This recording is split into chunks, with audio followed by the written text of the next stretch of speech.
the whole day. I say, I'm going to put on the t-shirt and I'm going to cross out the not. Feelings are the enemy. I'm really good at throwing a tantrum. Anyway, come say hi. Say, I love hugs, so if you love hugs too, come say hi.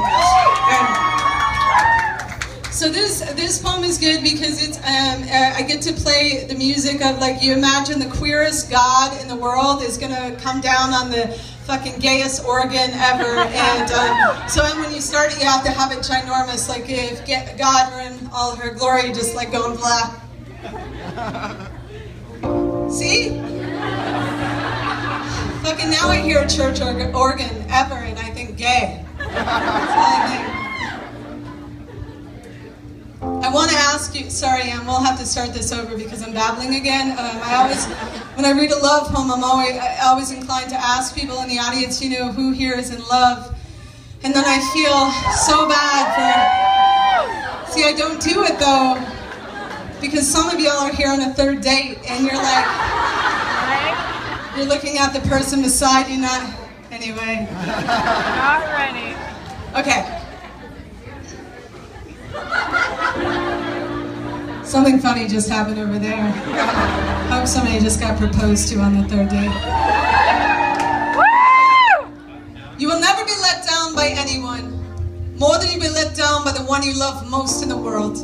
It's how gravity works. It's why they call it falling. It's why the truth is harder to tell. Every year you have more to lose. But you can bury your past in the garden by the tulips. Water it till it is so alive. It lets you go. And you belong to yourself again. When you belong to yourself again, remember forgiveness is not a tidy grave. It is a ready, loyal knight kneeling before your royal heart. Calling your royal heart, telling bravery can never be measured by a lack of fear. It takes guts to tremble. It takes so much tremble to love. Every first date is a fucking earthquake. Sweetheart, on our first date, I showed off all my therapy.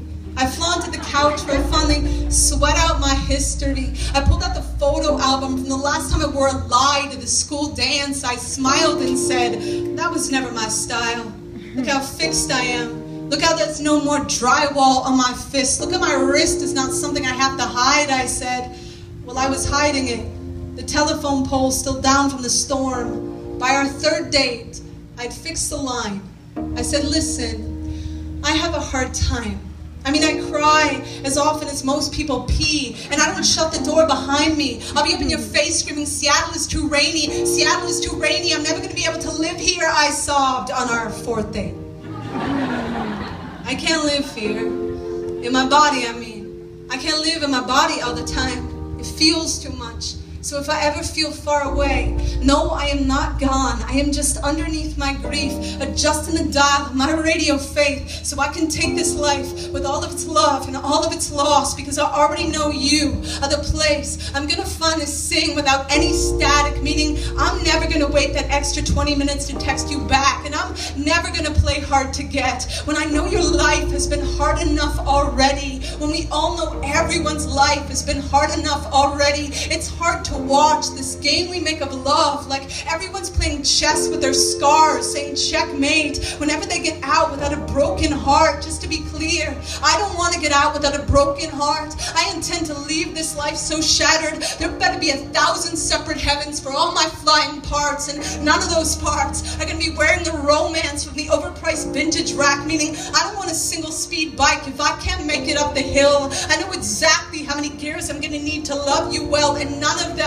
look hip at the coffee shop, but they'd all have God saying, good job, you're finally not full of bullshit. You finally met someone who's gonna flatten your kneecaps into skipping stones. Baby, throw me as far as I can go. I don't want to leave this life without ever having come home, and I want to come home to you. I can figure out the rain